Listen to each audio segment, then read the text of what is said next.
Welcome back to Pod Save the World. Today, my guest is Jeffrey Gettleman, who is the bureau chief of the New York Times' East Africa Bureau and a winner of the Pulitzer Prize for International Reporting. He's also the author of a new book, Love, Africa, that everyone should read because it's an incredible story that is accessible and fun and like a page-turner, but also helps you understand what it's like to be a foreign correspondent, to understand the challenges of that job, the sacrifices you have to make. It's just an awesome book. Thank you so much, Jeffrey, for being on the pod today. My pleasure. So it's funny because I don't know that we've ever met, but I've read and admired your reporting for such a long time. And I read half of the new book over the weekend. I tell the truth here on the podcast, and I would not pretend that I finished it because I started on Friday night, but it is a fascinating book. And I just love it because it's a book that's about like figuring out what the hell you're going to do with your life and how you find love and meaning and excitement with the backdrop of the most intense adventures I could ever imagine, running around Africa and reporting in all these dangerous places all over the world. And I was thinking we could start there by talking a little bit about how you do your job. I've never been to Africa, so my knowledge of what's happening there really depends on what I read and people like you. And that's something I think I want them to understand about government in general, which is we spend billions of dollars on intelligence and have diplomats all over the world, but reporters can go to places and talk to people that nobody else can. And that work that they do, that you do, is invaluable. So when someone tells you that they're canceling their New York Times subscription because they didn't like Bret Stephens' column, tell them they shouldn't cancel it because there's not many people that are on the beat in East Africa anymore, and we need to support them. So a huge story about something going on in East Africa on the front page of the New York Times is as likely to be read in the Oval Office as an intelligence summary on that subject. So that gets me to some questions about how you do your job, because I think in some ways that almost magnifies the significance of what you're doing. How do you decide what to cover? And does it frustrate you that you can find multiple stories every day about the Middle East or business as usual in Washington, but there's like an unstated cap on the amount of coverage from out of Africa for an entire continent? Well, listen, a lot of people have never been to Africa. A lot of people listening to this show have never set foot in sub-Saharan Africa. You yourself, who had an impressive job in the White House, said you've never been here. So that's something you have to deal with as a journalist in Africa, is opening this window on this part of the world that a lot of people have no experience with. And that's part of the fun of it, and that was part of the drive behind doing this book, is I wanted to introduce people to a whole new world, and the book is kind of an escape into that world. So the job is great. It's a ton of fun. It's an adventure almost every time I leave my base and go out and cover a story. It depends on what kind of story I'm doing, but often there's a lot of logistics. I have to figure out how to get to a very remote part of the continent where there's big news.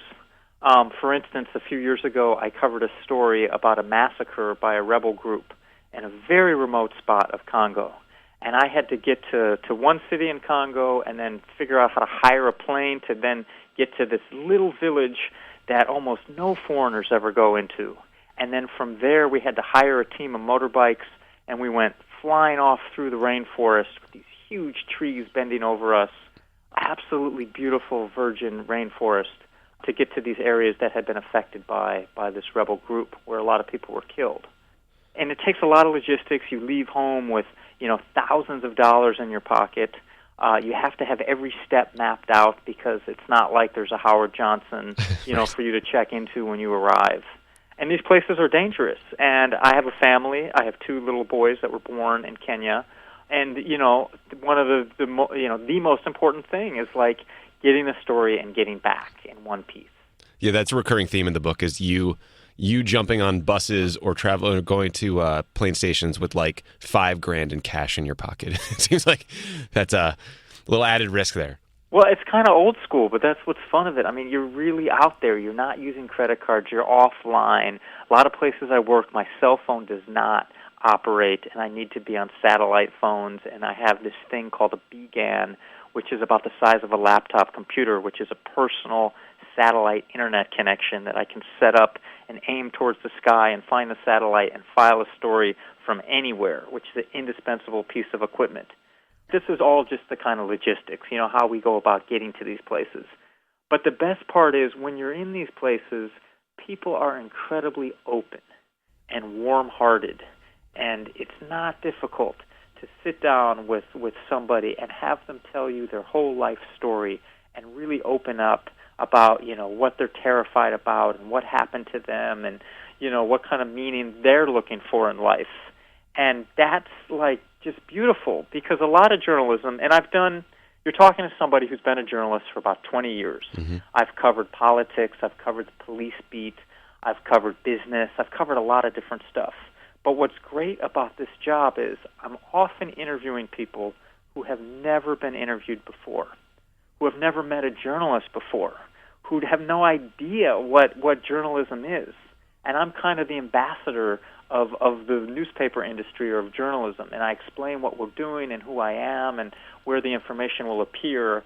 And there's a purity to that, because I'm not being spun. I'm not being, Right. manipulated for somebody else's interest. I'm talking to people to get their story. And often the people in the region I work in are very open and will tell me all that they've been through. And I'm kind of an oddity, too. Like, as a white guy in sub-Saharan Africa, I go to a lot of places where people have not seen that many white people. Mm-hmm. And that creates its own kind of waves of energy, for better and for worse. Because often, the action stops. You walk into a village, and everybody's mouth drops open. The fingers go out to point at you. If they were doing some work, they stop, in mid-stroke. So you kind of alter the reality that you're trying to depict. But, the net effect is people are very open, and you can really communicate what their experience is, which is so different from what you and I, grew up with mm-hmm. and live with. I mean, people that don't have any electricity, that have no running water, that are living hand to mouth, that are worried about their kids being wiped out by some weird group that's lurking in the forest. Mm-hmm. I mean, stuff that is not what most Westerners deal with. Yeah. And that's my job, is to explain, why should we care? Why does it matter what happens in rural Congo or South Sudan or Somalia to us? And there are different reasons. Some of it is moral reasons. We should care about the less fortunate if we can help them. Others are geopolitical reasons. With terrorism spreading outside of Somalia, it could affect us. There are economic issues in Congo that affect us. So Africa really tests somebody as a journalist, because you're doing a lot of explaining and you have to make it relevant. Right. Not like the Middle East or some other part of the world, right, where everybody gets why they should care. Right. And so you've been covering this region for 11 years.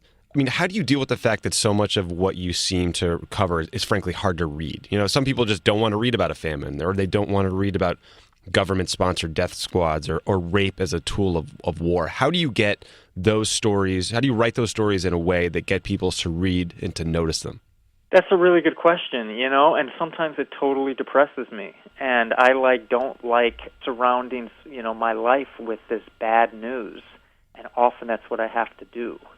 I think you have to, you have to humanize the stories. You have to try to write about people honestly, so folks that, back home can recognize the predicaments that, a mother is in when she cares about the welfare of her children, or a father trying to provide for his family or protect them.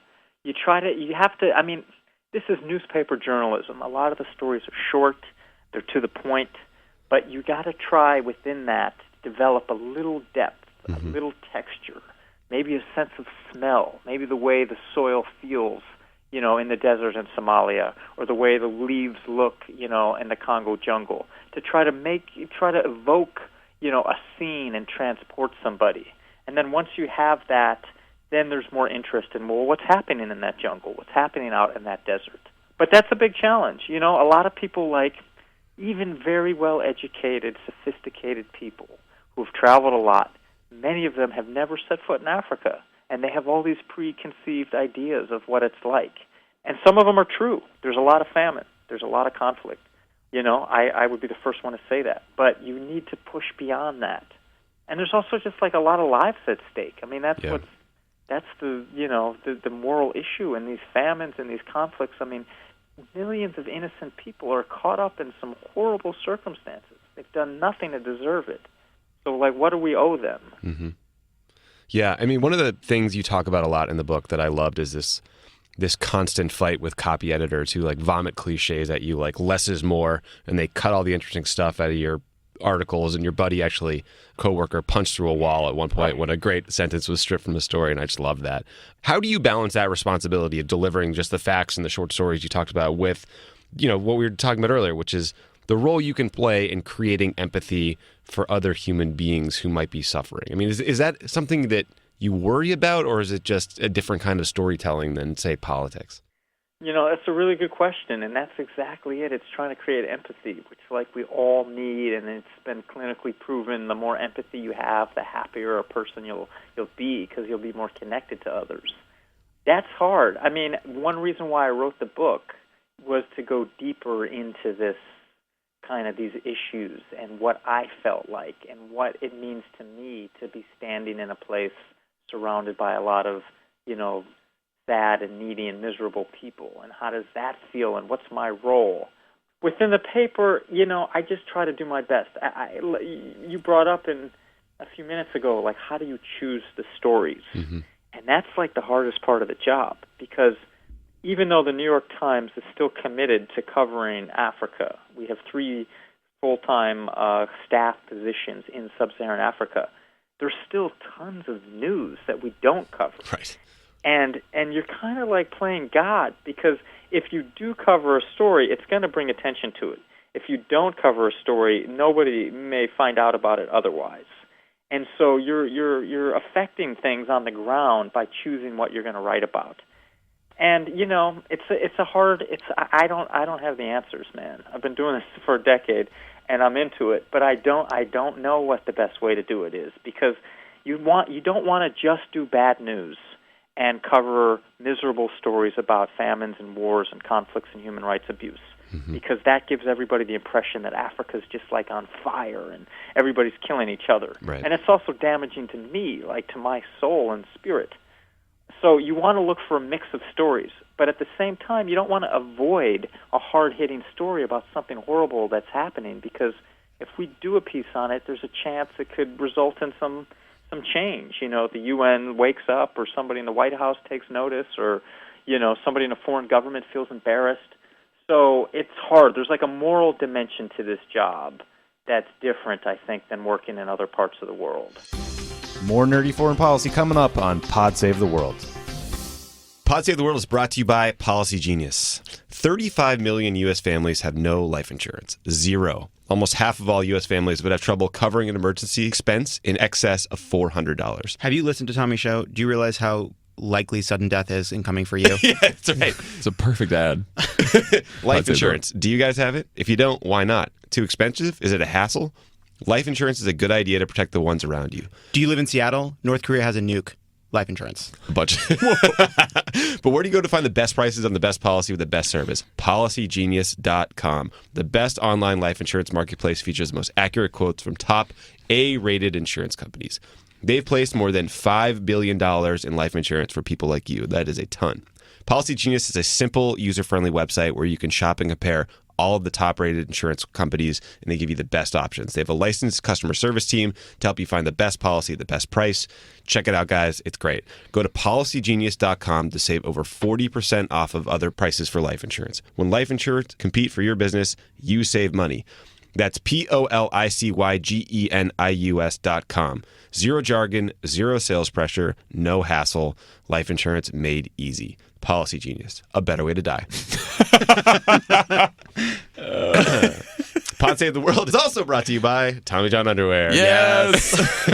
Spring has sprung. Okay, guys. Wow, right off the bat. That means... What is sprung, Tommy? Spring. That was an ad-lib. Those Pod Save the World listeners were not expecting that. That means ball games, barbecues, and of course, spring cleaning. Start by tossing out your crappy old underwear. Yes, your underwear drawer. Open it up. If any of that underwear isn't Tommy John, put them where they belong. In the trash.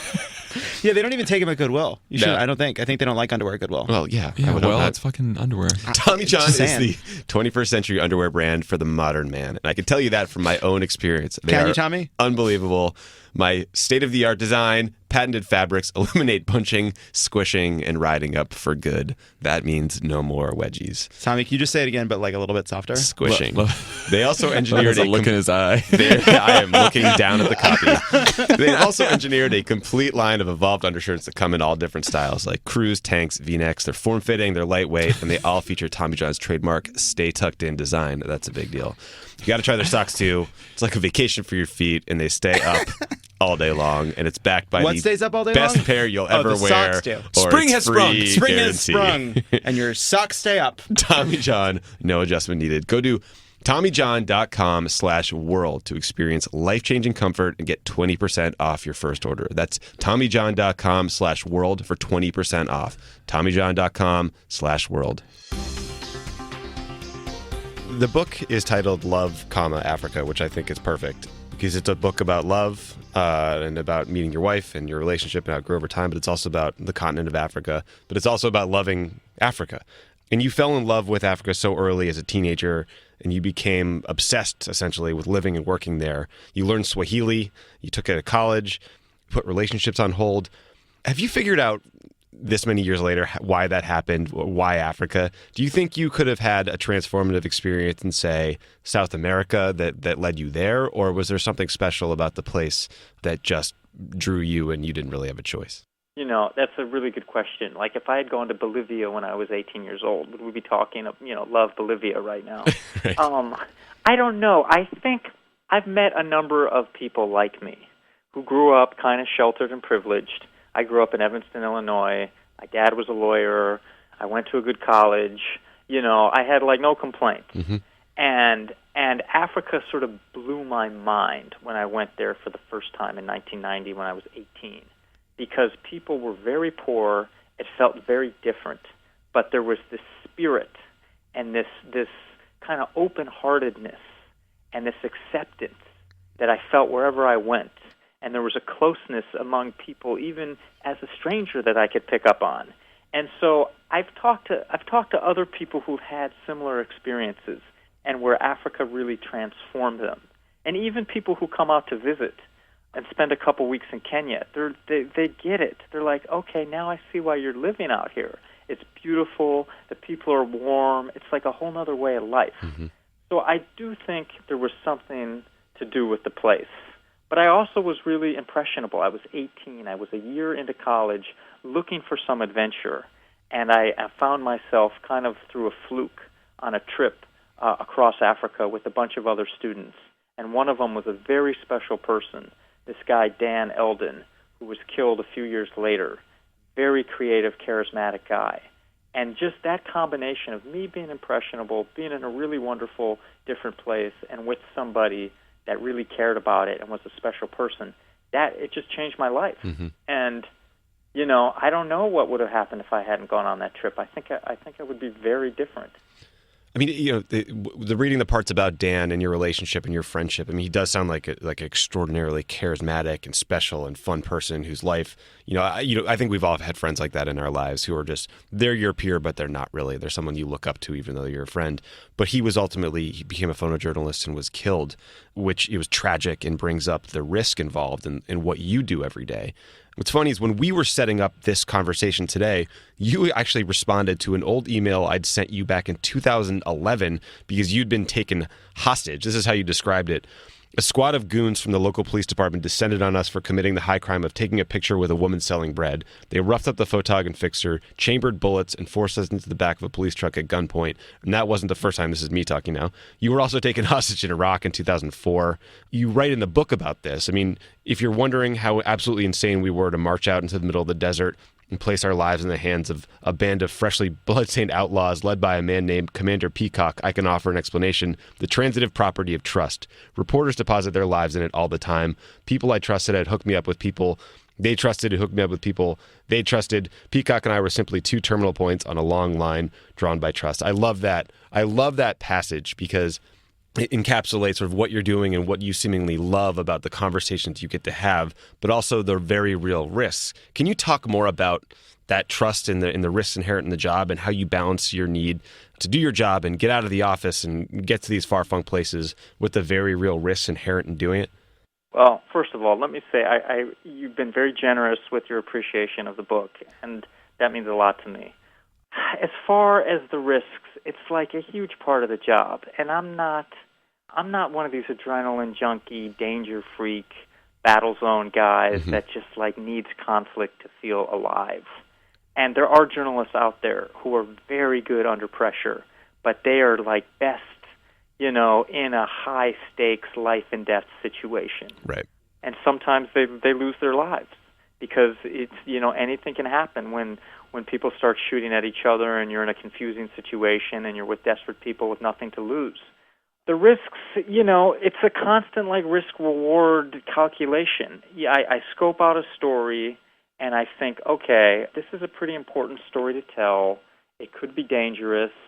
Is it a big enough story to warrant, taking some risks? Is there a responsible way to do it? Like, for instance, when we had that email exchange, I was in South Sudan right before independence. And I was in a pretty hot area that was a contested part between South Sudan and Sudan. But I was with a local journalist who was well known. I was staying with some people that worked for the UN. It didn't feel like it was in a dangerous place, but it wasn't like an active battlefield. But the night that we had talked about in those emails, I was at a restaurant with some friends, other journalists, and one of my friends was taking pictures of a woman cooking bread. And all of a sudden, these soldiers pounced on us, pulled out their guns, chambered the bullets, pointed them at our face, and were about to shoot us because they were screaming at us in Arabic, which we didn't understand. And they wanted us to stop taking pictures or to do something, and we didn't move fast enough. Mm-hmm. And the next thing I know, we're being driven out into the middle of the desert in the back of a pickup truck by these guys wearing ski masks, guns at our heads, middle of the night, and I thought they were going to kill us. Jesus. I really thought, like, this is it. I'm going to lose my life over a stupid picture of, like, a piece of pita bread being roasted on a charcoal grill. I mean, it was unbelievable. But I've been in that situation enough times to know that anything can happen out there. And life is cheap. And it's really sad because people will point a gun and pull the trigger and just not give a crap about what the impact is on all the people that missing life is going to affect. And so I have no illusions about like the sanctity or the invincibility of myself. Mm-hmm. But I feel committed to the job, so I'm constantly torn. Like, I can see good stories from my base in Nairobi, but I know they're dangerous. I did a lot of work on Somali pirates. These guys specialize in kidnapping people. Right. How do you do that? How do you organize a trip to interview pirates and educate the world about what's really happening with piracy and not get yourself, like, taken hostage? So it's a balance of trying to be responsible but at the same time aggressive, or trying to be aggressive but at the same time responsible.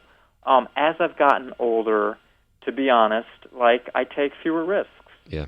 I got 2 kids at home. The worst thing I could do to them would be get myself killed. That would be like the worst thing I could do to them. Right. And so I take that like really seriously. But at the same time, I don't want to be a total wimp and just let these big stories go by because there's some risk involved in covering them. Yeah. So, I'm kind of in the middle. There are people that are sort of scared to enter any dangerous place because you could easily lose your life. And then there are people that just jump in and are very fatalistic and say, whatever happens is going to happen. And I'm kind of in between. Like, I take the risks, but I try to minimize them. Mm-hmm. Because, if I had to walk away from this job, I could. I'd much rather be with my family than being a journalist. I wouldn't want to lose them, for anything. And so that's, like, the most important thing. So I try to balance that now. And the book is a lot about that. It's a lot about trying to sort of figure out that full picture of, like, how to be a good person and how to be a good husband and a good dad and do a job that you care about. And we all relate to that. Like, whatever we're doing, we all struggle with that. Yes, we do. I mean, that sounds like an evolution that a lot of reporters go through. It's like you get a little older, you have some kids and a wife and a family. Like Chris Chivers, who's another amazing New York Times reporter, I think wrote a piece about why he sort of stopped going to war zones. But, then you read people like Rini Calamachi and her work behind the lines in Mosul and interviewing ISIS fighters. And, we just have to be incredibly grateful to the people that do that job to inform us, risk to themselves, and maybe not deride them all as fake news when you're the President of the United States. Just an idea. Well, it's sad because there's a lot that goes on to those stories from the field. We believe that it's really important to get as close as you can to what's happening and relay that back from the field while it's fresh, while it's happening, to surround yourself by the story. And that's not easy. It's much easier to sit in your office and make a few phone calls and kind of extrapolate. But it's also much more interesting to get to the field. That's when I come alive. That's when I really enjoy my work. The other day, I was doing a story in Western Kenya, and for breakfast, we were doing a story about how much exercise a typical woman in rural Africa gets just going through her daily routine. Washing the clothes, farming the fields, pounding the grain, making the food, cleaning up, taking care of her farm. It's a lot. They're never sort of sitting around. They're just constantly doing physical labor. And for breakfast, the woman came and insisted we eat breakfast with her, and she served this bowl of freshly cooked termites that tasted a little like popcorn. Interesting. They actually weren't bad.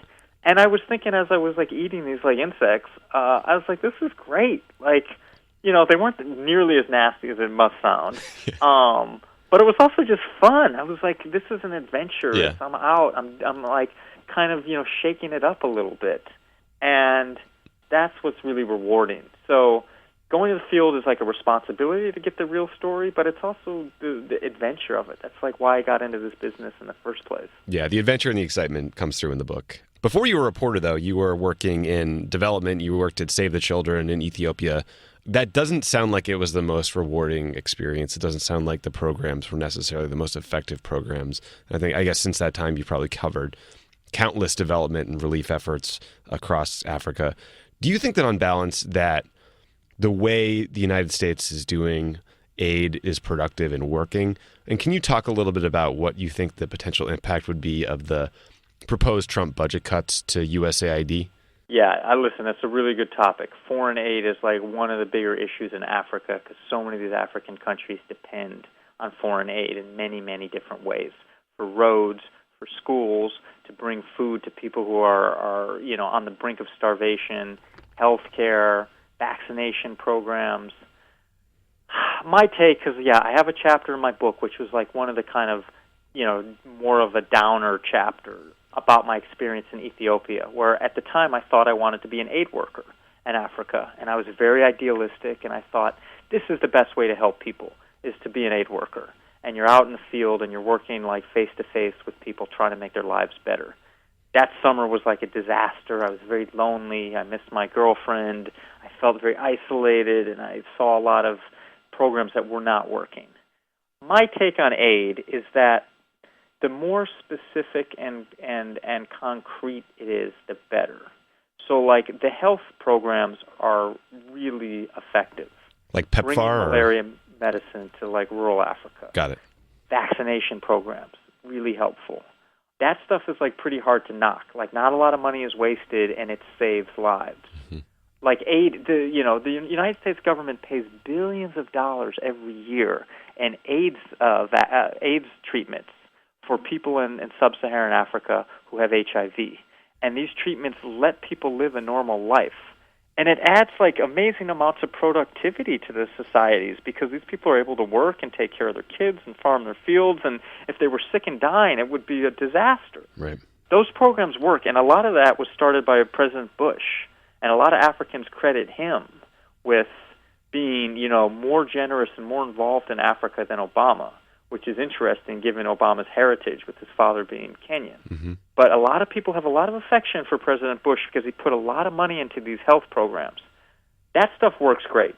What doesn't work as well is these vaguer programs like capacity building or governance support, of running workshops teaching people about human rights abuse or how to be more effective government or more transparent. I mean, these ideals that in the abstract are very important, but transmitting them is difficult. And there's also a power dynamic where in Africa, it's the rich white guy telling the poor, black African what to do.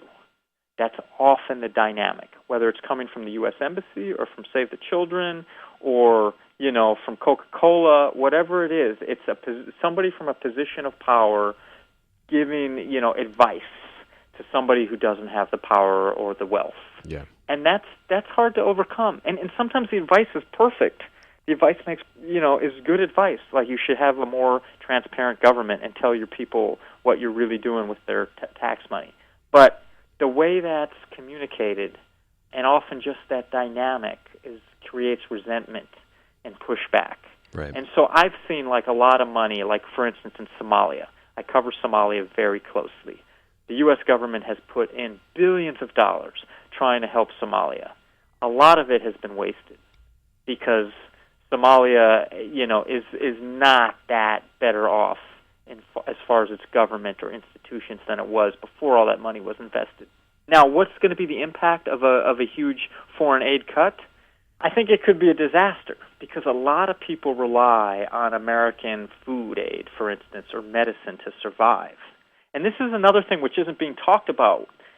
American farmers grow surplus food that the U.S. government buys, and a lot of that food gets shipped overseas as foreign aid. Right. So if we eliminate, a large percentage of our foreign aid, let's say food aid for Africa, that's going to have an impact back home in Nebraska and Iowa and the places where they're producing that food. That problem is going to be shared. So I don't know. I do think there's some fat. I'm not going to instinctively defend all of foreign aid because I do see a lot of it being wasted. Some of these UN jobs, people travel business class, they stay in nice hotels, they live pretty large. Right. They get paid nice salaries. Some of them are doing good work, some of them are not. You could say the same of anybody. You could say the same of the New York Times. We stay in nice hotels too sometimes. But we are a private company.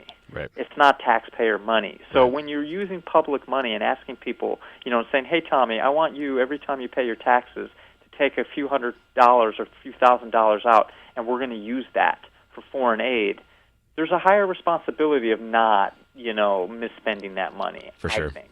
I agree. As you said, food aid is a very important piece of what America provides. On March 27th, you wrote a piece that scared the crap out of me about the real possibility of famine occurring simultaneously in Somalia, South Sudan, Nigeria, and Yemen. Can you talk about the confluence of events that came together to create that risk and where things stand, 6 weeks, almost 2 months after you wrote that piece, and then if there's anything people can do to help as individuals? No, it's a good question. So right now there's a drought across much of Africa. And there's a lot of people who live just on the margins in a good year. And when the rains stop and their crops stop growing and their livestock suffers, they get pushed to the brink of starvation. And right now that's happening in Somalia, South Sudan, and Nigeria and Yemen, like you said. On top of that, what connects all these places is conflict. So droughts are bad, and droughts happen from time to time. Some of it is connected to climate change. Some of it is just historical. You read the Bible, they talk about times of famine and times of plenty. Right. Conflict makes it so much harder because conflict prevents people from getting the food they need, the emergency food. So, for instance, in a place like Kenya, there's no active, large-scale conflict. If people are experiencing a drought, you can pack food onto trucks from the port of Mombasa, drive it all the way up to the affected areas, and distribute it, and nobody will starve to death. You can't do that in Somalia or South Sudan because the trucks may be attacked by rebels. The roads might be mined. Warlords might try to block the trucks because they're using food to, increase the food prices and extort money from people. So wherever there's conflict and drought, those two together are what equals famine. And the reason why we're seeing it happen now across these different areas is because there's a lot of conflict at this very moment, and there's a pretty, severe drought. Since I wrote that story, there's been, the way the weather works in East Africa, there's a rainy season in the spring, and like March and April, so there's been a little bit of a reprieve. But the forecast is that it's going to be back. The famine situation will be back in effect in a month or two because the rains will stop, and the rains weren't strong enough. As far as what people can do to help, there's organizations like UNICEF, Oxfam, Save the Children, lots of smaller ones, the American Refugee Committee, that all work on that survive on donations and take money from people who donate and use that money for food aid and for other help. So we can do something. All of us can do something. And climate change too is a huge thing. Like, if we all continue at the rate we're the way we behave and the way we pollute, it's going to get worse and worse in these areas. Like, all the science is there. And Africa, it's sad because Africa produces very little pollution. If you look at those maps that show the world at night with all the lights, Africa's all black except for a few places, in South Africa and Kenya. But there's huge stretches there's nothing. Africa produces very little pollution, yet because of the pollution from other places, they are going to suffer the most because their climate is going to get drier and hotter with more droughts, and there are going to be millions of people that are going to suffer. Yeah. So I don't know. I just saw this Leonardo DiCaprio movie Before the Flood on the plane over here from Kenya, and it just we all have to think about these things. I totally believe that. We all have a responsibility to try to make the earth a little better. And Africa, you just see the most extreme impact of what's happening with global warming. Yeah, it's a depressing reminder that we can debate this in Washington all we want and pick sides and politicize it, but the people outside of the United States are going to suffer more than we are if we don't do something soon. You're listening to Pod Save the World. Stick around. There's more great show coming your way.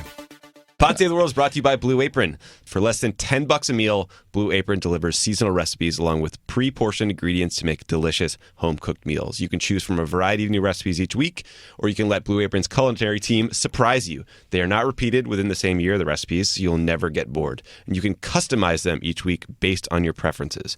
Blue Apron has several delivery options, so you can choose for what fits your need. There's no weekly commitment. Get the deliveries when you want them and only when you want them. Each meal comes with a step-by-step, easy-to-follow recipe card and a pre-portioned ingredients prepared in 40 minutes or less. That is true. It is very easy. I've done it many times. And their freshness guarantee promises that every ingredient in your delivery arrives ready to cook or they'll make it right. Featured upcoming meals include beef teriyaki stir-fry with sugar snap peas and lime rice. 4 gallons of almond milk. Baked spinach and egg flatbread with sautéed asparagus and lemon aioli. 3 cheese and baby broccoli stromboli with tomato and oregano dipping sauce. And a crispy salmon and roasted potato salad with pickled mustard seeds and a creme fraiche sauce. Check out this week's menu. Get your first 3 meals free with free shipping by going to blueapron.com/crookedworld. You will love how good it feels and tastes to create incredible home-cooked meals with Blue Apron, so do not wait. That is blueapron.com/crookedworld. Blue Apron, a better way to cook. Better way to cook. Last but not least, Pod Save the World is also brought to you by ZipRecruiter. Are you hiring? Actually, not at the moment because we just hired some folks. Thank you. Really great. But stop emailing us. Do you know where to post your job to find the best candidates? With ZipRecruiter, you can post your job to 100-plus job sites with just one click. Their powerful technology efficiently matches the right people to your job, and they do it better than anyone else. That is why ZipRecruiter is different. Unlike other job sites, ZipRecruiter doesn't depend on candidates finding you. It finds them. You say to your wife, you say to your husband, you say, I'm thinking about getting a new job. You go to sleep, you wake up, there's somebody from ZipRecruiter in your house. Yeah. In fact, over 80% of jobs posted on ZipRecruiter get a qualified candidate in just 24 hours. That is lightning fast. No juggling emails or stupid calls to your office. You screen, you rate, and you manage all candidates in one place with ZipRecruiter's easy-to-use dashboard. Find out today why ZipRecruiter has been used by businesses of all sizes to find the most qualified candidates with immediate results. And right now, Pod Save the World listeners can post jobs on ZipRecruiter.com for free. That's right. Just go to ZipRecruiter.com/pod. That's ZipRecruiter.com/pod. One more time. To try it for free, go to ZipRecruiter.com/pod. ZipRecruiter, a better way to zip. So just switching gears a little bit, you went to Afghanistan to cover the war in 2002 during a period you describe in the book as of relative calm. Here we are, 16 years later, still fighting in Afghanistan, still debating whether we should do another troop increase. Do you think that the international community in the United States missed a chance in 2002 that could have gotten to get Afghanistan to a better place than it is today? Or are there structural challenges there that are just so big that we can't necessarily fix it? You lay out the question like so well, the answer's kind of there. I mean, it's both, because there are structural problems in Afghanistan. Those guys have been so steeped in war for so long with a weak central government, it's pretty hard to unite the country under one flag meaningfully, no matter what you do. Like, that's embedded in that place, sadly, for a lot of people. There's just never been a strong, effective central government. And that's a problem in a developing country, because it breeds lawlessness. Like, it's fine to have states' rights and decentralization in a developed society. I think that there's a good argument for that. Mm-hmm. But in a place like Afghanistan, it just then leads to warlordism and, no control over weapons, no control over the borders, and just this kind of like almost a medieval level of lawlessness where anything can happen at any time. So that's the history of Afghanistan as we know it. I do think, though, that we squandered a huge opportunity in 2002. So I was there at a time when the U.S. went into Afghanistan in October 2001 after September 11th, and that was like a heavy operation for a couple months. By the time I got there in early 2002, that was over, and the Taliban was nowhere to be found. And there was a real spirit of hope in the country, and that was just kind of, the U.S. invested in it for about 6 months, and then guess what happened? Iraq. And then all that attention and all those resources just pivoted. Yes, we still had troops in Afghanistan, and there was still money being spent in Afghanistan, but nobody really cared about it once Iraq kicked off. And so while the Iraq war was being fought, Afghanistan just festered, and it just got worse and worse. So by the time Iraq kind of phased out and we got interested in Afghanistan again, it was too late. All these structures that we had set up had been, had kind of crumbled. And it's more like the spirit. Like countries have moods, just like anything. Mm-hmm. And there was a mood at that time in early 2002 that we can climb out of this. And that and way more than Iraq, because I was in Iraq like the next year in 2003, right when the U.S. invaded, and it was messed up from the beginning. There was deep bitterness in the Sunni areas. There was suspicion of American motives from the beginning. In Afghanistan, there wasn't. People were like, "Oh, thank God, we have peace," and I just saw that disappear. Yeah, the decision to invade Iraq is one of the more bad. I mean, even just on a logical level, it's just so hard to understand how we could possibly get that distracted in the middle of another war. But I guess neither here nor there. But one of the big problems in Afghanistan, in a lot of countries you cover, is corruption. Politicians get rich, aid organizations get bilked for millions, citizens get zero services provided. Where do you rank corruption on your list of regional challenges in East Africa? And should the United States change the way it approaches some of these countries to better prioritize corruption? Because it feels like it often gets lost to security, cooperation, and other priorities. It does. I mean, and from your former vantage point, like national security is like, the most important thing by far. So anything connected to terrorism, especially Islamic terrorism, is going to just, be the top priority with little bandwidth left for anything else. I see that. Like, I see the U.S. supporting governments in Ethiopia, and even in South Sudan at one point that had horrible human rights records. And the reason why they did that was because they saw these countries as allies and against, Islamic terrorism specifically. Right. I see corruption as like a symptom. I see corruption as a symptom of bad leadership. But the reasons for the bad leadership are complicated. So in Kenya, for instance, Kenya is a very promising African country. It's also very corrupt. It's also a democracy. There have been some election problems, but more often than not, people are voting for the leaders who then get elected to office. It's not like a total rigged system. It is a free voting system where people line up and cast their votes, and the people who get the most votes take office. That's pretty clean. But you have horrible corruption because politics are very ethnic. And so everybody's interested in getting the person from their ethnic group into office because they believe that then they will benefit personally if the person from their tribe or ethnic group is holding office. And so then nobody cares about corruption.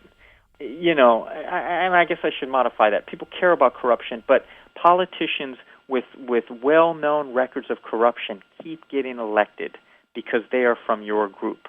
They are your man. So yes, this guy had taken some public money, and yes, this guy had steered government contracts to his family, and everybody got filthy rich, and the services delivered were a joke.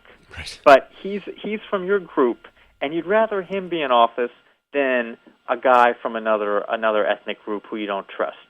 And so if you have this very fragmented, by ethnic group politics, it leads to a lot of problems.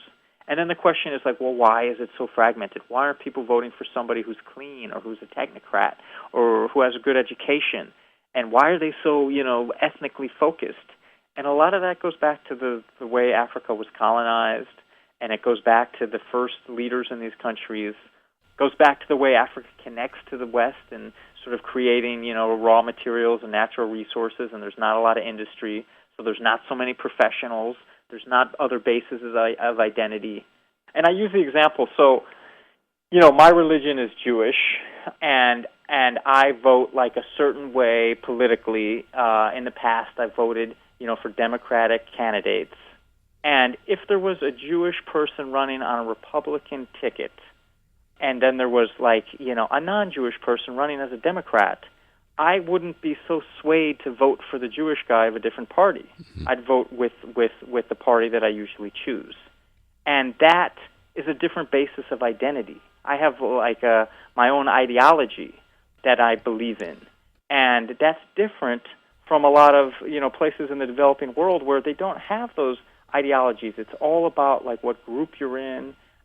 We see that in Somalia with clan politics. It's just a different way of looking at the world. Yeah. My last question for you, because even though there's far more important things going on in the world, he dominates everything. Has Trump changed the way people talk about and view the United States in your experience in Africa? Are folks you work with and live with as obsessed with him as we are back in the United States?